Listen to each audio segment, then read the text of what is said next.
నమస్కారం. అదృష్టం కార్యక్రమానికి స్వాగతం. జాతక చక్రంలో చంద్రుడి వల్ల కలిగే బాలారిష్ట దోషాలకు సంబంధించి పరిష్కార మార్గాలేంటి మనకు వివరించడానికి ప్రముఖ జ్యోతిష్యులు వీరాపురం సుబ్రహ్మణ్య స్వామి గారు మనతో పాటు స్టూడియోలో ఉన్నారు. వారితో మాట్లాడదాం. నమస్కారం అండి. శుభాశీస్సులండి. బాలారిష్ట దోషాలు అనేవి చాలా భయపెడుతూ ఉంటాయి. మరి జాతక చక్రంలో చంద్రుడి వల్ల కలిగే బాలారిష్ట దోషాలు ఏంటి అనేది ఒక్కసారి తెలియజేయండి. చాలా మంచి విషయం, గొప్ప విషయాలు కూడా ఇవి. ఎందుకంటే భయపెట్టడం అనేది పక్కన పెట్టేస్తే మనకు నష్టం జరిగిందా లేదా లాభం జరిగిందా అన్నదే ఎవరైనా ప్రశ్నించుకోవాలి. ఒకరు భయపెడితే భయపడేది ఏమి ఉండదు. ప్రకృతి మాయ, ఇదంతా ప్రకృతి మాయ. మనకు తోచినట్టు, మనకు నచ్చినట్టు, మనకు అర్థమైనట్టు మనం మాట్లాడుకోవడం కాదు. ప్రకృతిని గమనిస్తూ, ప్రకృతి గమనాన్ని గమనిస్తూ, ఇప్పుడు మనం ప్రకృతి గమనం అంటే గాలి పూల పక్కన ఉంటే పూల వాసన వస్తుంది. అదే మనము ఒక డ్రైనేజ్ పక్కన ఉంటే దుర్గంధమైన వాసన వస్తుంది. మరి దీంట్లో మంచి చెడు అనేది మనకు అవి కలగచేస్తున్నాయి. ఎందుకంటే మనం అక్కడ ఉన్నాము, పూల వాసనను అనే ఆక్సిజన్ మనం పీల్చుకోవడం వల్ల మనకు అనంతమైన ఆరోగ్యం కలుగుతుంది. పూలని మనము ఆ సుగంధభరితమైనటువంటి అమృత సారాన్ని మనం పీల్చడం వల్ల ఆ మధురమైనటువంటి, ఒక మాటలో చెప్పాలంటే సంజీవి అనుకోండి. ఏమిటి సంజీవి?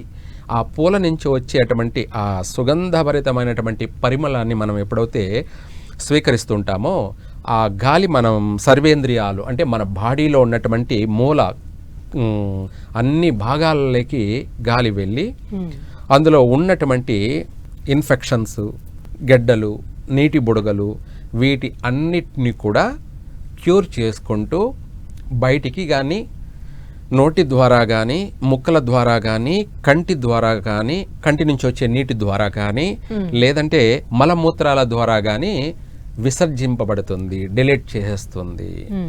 అంటే మనకు ఒక మాటలో ఆరోగ్యాన్ని కలగచేస్తుంది. ఆ పూల వాసన ఆరోగ్యాన్ని కలగచేస్తుంది.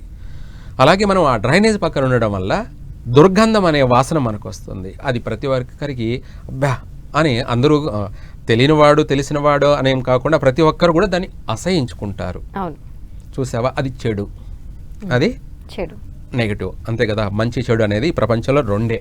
చంద్రుడు మనకు జాతక చక్రంలో బాలారిష్ట దోషాల్ని కలగచేస్తున్నాడు.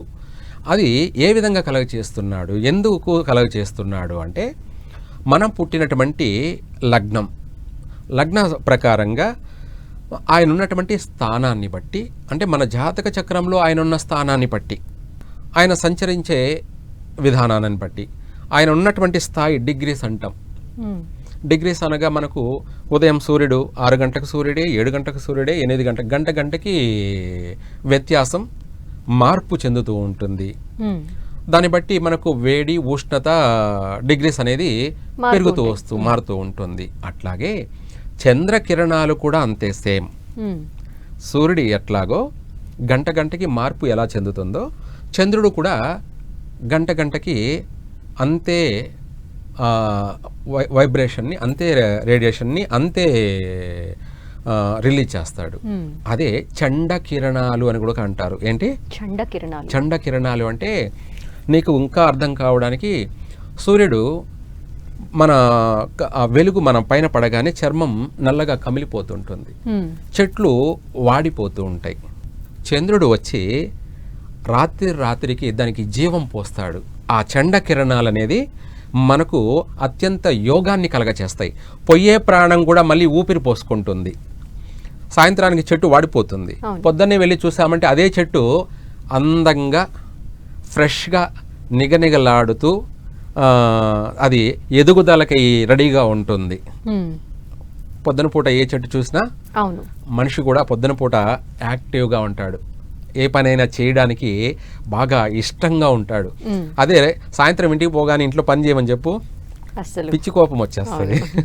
ఎందుకంటే పొద్దున నుంచి సాయంత్రంగా కష్టపడి వచ్చాడు, మళ్ళీ ఇంటికి రాగానే ఆ పని చేయి ఈ పని చేయి అంటే అందరి పైన గొడవలకి దిగుతాడు. ఇదే విధంగా చంద్రుడు కూడా ఆ చంద్రకిరణాలని ప్రపంచమంతా కూడా వృద్ధి చెందడానికి ప్రధాన కారకుడే చంద్రుడు. డెవలప్మెంట్ చేస్తున్నాడు, అత్యంత ఆరోగ్యాన్ని కలగచేస్తూ మనకు రాత్రికి ఎంత ఎనర్జీ కావాలనో, ఎంత పాజిటివ్ కావాలనో అంత మేర ఆయన రిలీజ్ చేస్తూ మనల్ని పొద్దునికల్లా రీయాక్టివేషన్ చేసేస్తాడు. ప్రపంచంలో ప్రతిదాన్ని అలాగే చేస్తున్నాడు. మనిషినే కాకుండా ప్రతిదానికి జీవం పోస్తూ ఊపిరి పోస్తూ ఉన్నాడు. అయితే జాతక చక్రంలో ఆయన అక్కడ ఎంత డెవలప్మెంట్ని కలగ చేస్తున్నాడో, జాతక చక్రం అనేది పర్సనల్ వ్యక్తిగత జీవితంలో కూడా అంతే ఉంటుంది. మనకు అర్థమయ్యేలాగా ప్రపంచాన్నంతా ఎలా డెవలప్మెంట్ చేస్తున్నాడు అనేది మనకు స్పష్టంగా కనపడుతుంది దాన్ని చూస్తే.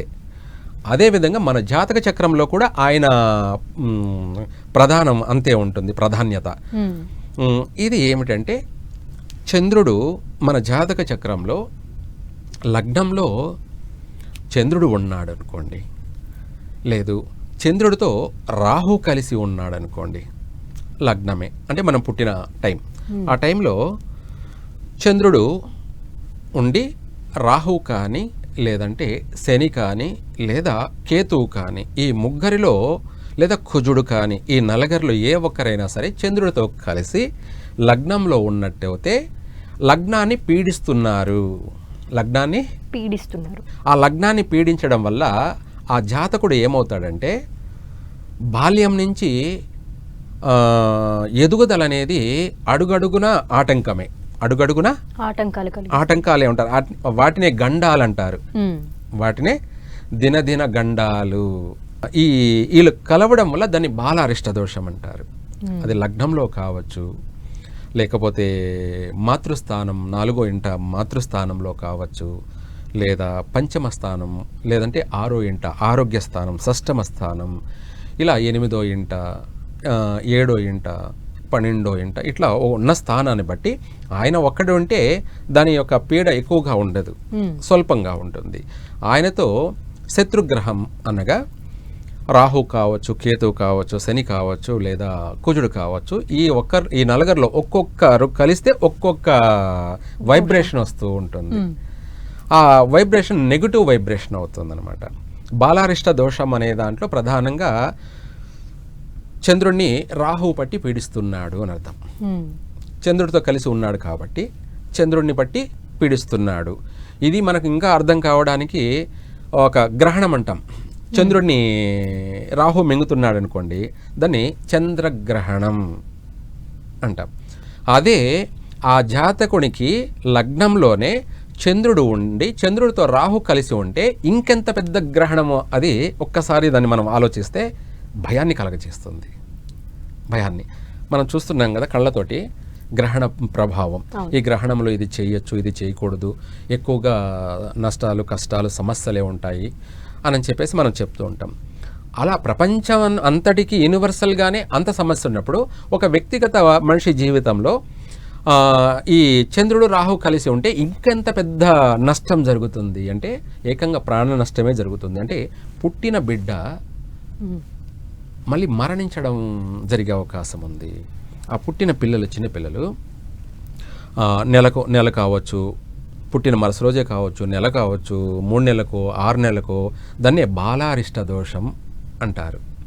చంద్రుని పీడిస్తున్నాడు కాబట్టి ఆ యొక్క ప్రభావం ఏమవుతుందంటే ఈ వ్యక్తిగత జీవితం అనే ఆ పర్సనల్ పుట్టిన జాతకునిపై ప్రభావం ఉంటుంది కాబట్టి దాని ప్రభావము తనకు తీవ్రంగా ఉంటుందన్నమాట. సైకాలజికల్గా అంటే మనిషికి అది ఏజ్ని బట్టి చెప్పుకోవచ్చు. చిన్నపిల్లలు కాబట్టి వీళ్ళు చెప్పలేరు అన్నమాట, పసిపిల్లలు కాబట్టి. ఎందుకంటే ఇంకా మాటలు రావు, వాళ్ళకే తెలియదు కాబట్టి వాళ్ళు మనకు చెప్పలేరు. కానీ దాని ప్రభావం సిమ్టమ్స్ మనకు తెలుస్తూ ఉంటుంది. ఏమని, వాళ్ళు ఉలిక్కి పడడం, ఉన్న పలానా ఉలిక్కి పడడం, భయపడడం, ఒకటే తరచూ ఏడుస్తూ ఉండడం. తరచూ అంటే మామూలుగా అప్పుడప్పుడు ఆకలి అయితే ఏడ్చేది వేరు, భయంతో కూడుకొని ఉలిక్కి పడుతూ ఏడుస్తూ ఉండేది వేరు. ఇక్కడ మనం వాటన్నిటిని కూడా మనం గ్రహించాలన్నమాట. చిన్నపిల్లలకు వాళ్ళు ఉన్న పలానా శరీరాన్ని ఉలిక్కి పడి కదిలించి ఏడుస్తున్నారంటే అది బాలగ్రహ దోషము, బాలగ్రహ పీడ అని అర్థం. ఆ చంద్రుణ్ణి రాహు పీడించడం వల్ల తరచు రాత్రులు పిల్లలకి నిద్ర రాకపోవడం, అవన్నీ మనకి ఇంకా స్వప్న రూపంలో, మనకు పెద్దవాళ్ళకి అయితే తెలుస్తుంది, స్వప్న రూపంలో కలలో కనపడుతుండడం, ఏదన్నా సర్పాలు కనపడడం మనకి పెద్దవాళ్ళకే. పెద్దవాళ్ళం ఇంత ఏజ్ వచ్చింది, ఇంత వయసు వచ్చింది, మనకు కలలో పాములు కానీ, ఆ పాము పడగ విప్పుకొని బుసలు కొడుతూ వచ్చినట్టు కానీ, లేదంటే మనం తరుముతో వచ్చినట్టు కానీ, లేదు మనల్ని కాటేస్తున్నట్టు వచ్చినట్టు కానీ, చిన్నగా పాము పుట్టి పెద్దగా పెరుగుతున్నట్టు కానీ, ఇట్లా చాలా రకరకాలైనటువంటి స్వప్నాలు వస్తుంటాయి. పెద్దవాళ్ళే భయపడతారు. అంటే బాలారిష్ట దోషాలు అనేవి ఎదిగే క్రమంలో కూడా ఉంటుంది. పెద్దవాళ్ళే భయపడతారు, భయపడి ఉలిక్కిపడి లేస్తారు, నాకు ఇలా కల వచ్చింది అని చెప్తూ ఉంటారు. అంత పెద్దవాళ్లే ఈ చిన్న వాటికి భయపడితే ఇంకా పసిపిల్లలు ఏకంగా వాళ్ళు మరణించడం కూడా జరుగుతుంది. అంటే ప్రాణం ఆ ఉలిక్కిపాట్లో ఒక్కసారిగా ఊపిరి ఆగిపోయి చనిపోవడం జరుగుతుంది. ఇంత పెద్ద విషయం మనం ఇంత పెద్దగా చెప్పాలన్నా అంటే అందులో ఉన్న గూఢార్థం అనేది, మనం అందులో ఉన్న రహస్యం అనేది మనం ఇవి ఎవరికి అంతు చిక్కనివి అన్నమాట. ఎవరికి? కన్న తల్లిదండ్రులకి అంతు చిక్కదు, ఆ డాక్టర్కి తనకి, ఎందుకంటే ఏదైనా గాయం అవుతేనో లేదంటే ఏదైనా ఆరోగ్యంలో లోపం ఉంటేనో దాన్ని అతను చూడగలడు, చక్కగా నయం చేయగలడు. కానీ ప్రాణాన్ని ఎవరు నయం పోయే ప్రాణాన్ని ఎవరు కాపాడగలరు? దాన్ని కూడా కాపాడుకునే అవకాశం అయితే ఉంది. దాన్నే బాలారిష్ట పీడ అని చెప్పి దానికి పరిష్కారం చేసుకుంటే పోవాల్సిన ప్రాణం కూడా ఆ సమస్య తప్పిపోయే అవకాశం ఉంది. చక్కగా దాన్ని దినదిన గండాలని మనము వాటన్నిటిని ఎదుర్కొంటూ దాటుకుంటూ రావాలి. రావాలి అంటే అది స్పిరిచువల్గా సాధ్యమవుతుందే తప్ప ఇంకా వేరే విధమైనటువంటి ఎన్ని ప్రయోగాలు చేసినా లాభం లేదు. వీటినే బాలారిష్ట దోషం అనే. జాతక చక్రాలు రాయించుకునే టైంలో మరి బాలారిష్ట దోషాలు ఉన్నాయా లేవా అనేది తెలుస్తుందంటారా? 100% తెలుస్తుంది. అయితే ఇక్కడ ఇంకొక అక్కడ కూడా మనం చెప్పాల్సింది ఉంది. ఇందులో కూడా పిల్లల యొక్క భవిష్యత్తు, పిల్లల కెరీర్ ఏంటి అనేది చక్కగా బాగా పరిపూర్ణంగా అనుభవం ఉన్నటువంటి వాళ్ళని సంప్రదించి తెలుసుకుంటే వాళ్ళకు మంచి జరుగుతుంది, బాగుంటుంది. తెలిసి తెలియనటువంటి సంపూర్ణ అవగాహన లేని వ్యక్తిని మనం సంప్రదించామనుకో, ఎందుకంటే తనకే తెలియదు, ఇంకా మనకేం చెప్తాడు? లేదా కొంతవరకు తెలిసి ఉండొచ్చు, కానీ దాంట్లో పూర్తిగా అవగాహన సంపూర్ణంగా తెలియకపో ఉండొచ్చు, కొంతవరకు తెలిసి ఉండొచ్చు. కానీ దాన్ని తను అడిగితే ఆయన ఏం చెప్పలేడు, కానీ తెలిసినంత వరకే చెప్పగలడు. తనని మనం తప్పు పట్టాల్సిన అవసరం లేదు, ఎందుకంటే తనకి ఎంత మటుకు తెలుసో అంతే చెప్పగలడు. మన సమస్య అనేది పూర్తిగా ఏమిటనేది తనకు తెలియదు కాబట్టి తనని మనం ఏం తప్పు పట్టాల్సిన అవసరం లేదు. మనమే అనుభవం ఉన్నటువంటి వాళ్ళని, బాగా తెలిసినటువంటి వాళ్ళని ఇది మనము తెలుసుకొని సంప్రదించి తెలుసుకున్నట్టు అయితే మన సమస్యను మనం చక్కగా సాల్వ్ చేసుకోవచ్చు, పరిష్కారం చేసుకోవచ్చు. చక్కగా మనం దినదినము ఎదుగుదల అనేది సంతోషంగా, చక్కగా నవ్వుతూ ఆనందంగా మనిషి ఎదుగుదల అనేది జరుగుతుంది.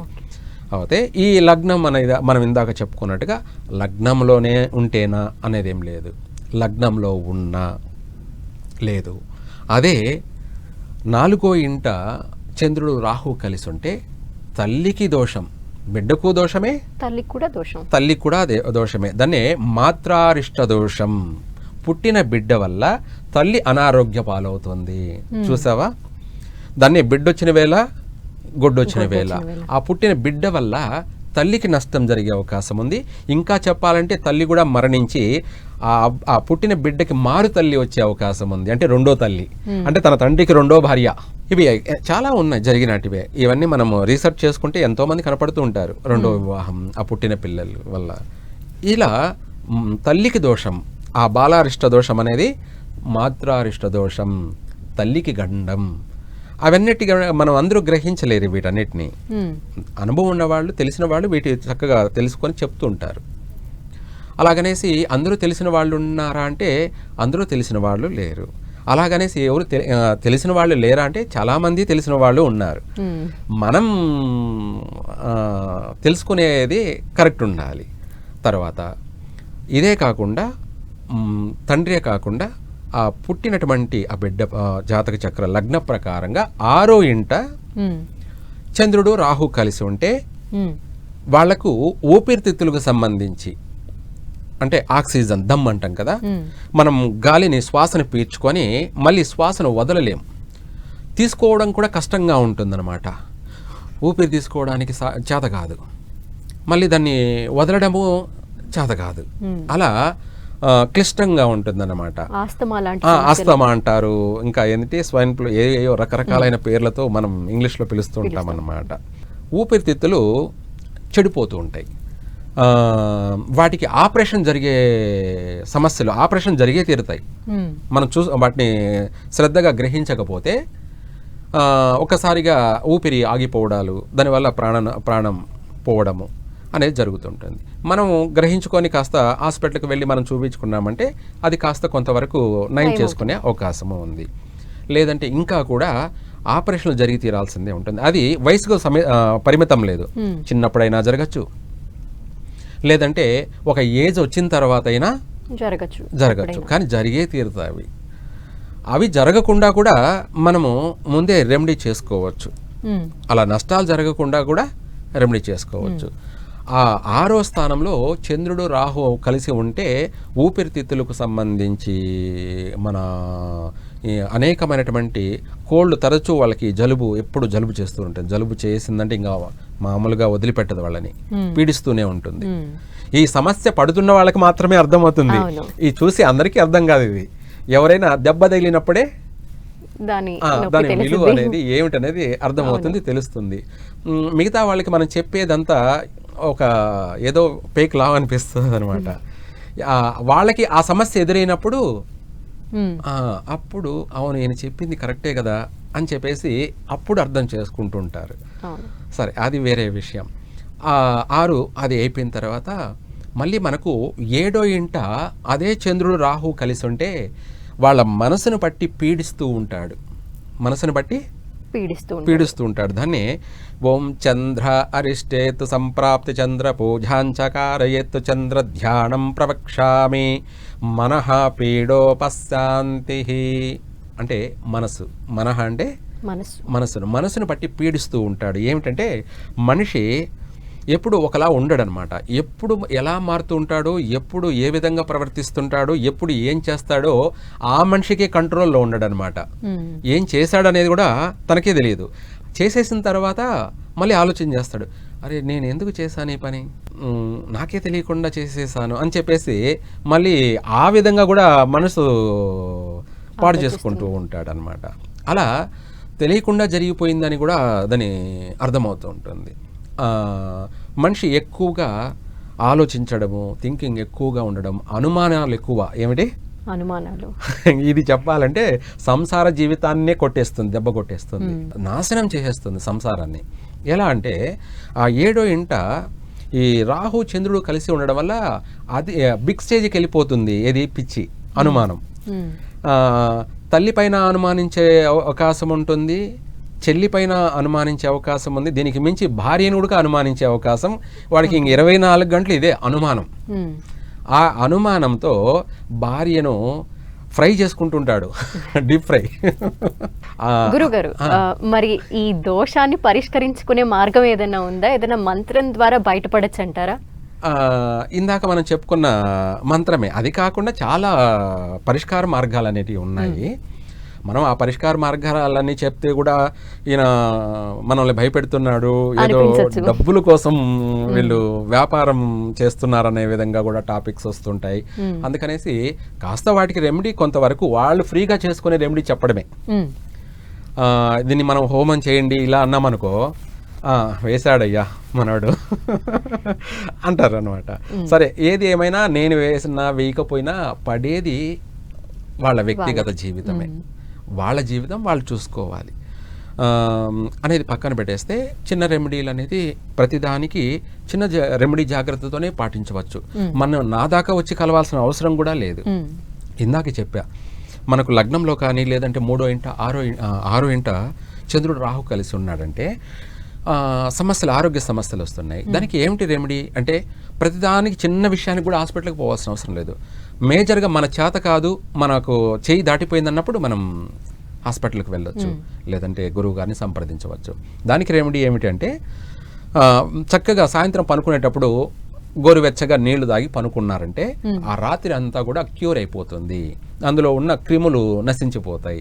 నిద్ర లేవగానే వెంటనే నోరు పుక్లించేసుకొని కాస్త గోరువెచ్చని నీళ్లు తాగారనుకో, వాళ్ళు చక్కగా అందంగా ఆరోగ్యంగా ఎటువంటి అనారోగ్య సమస్యలు లేకుండా, శ్వాసకోశలు ఏవి లేకుండా, ఈ కోళ్ళు ఈ అన్ని పీడలు చీడలు లేకుండా ఆరోగ్యంగా బాగుంటారు.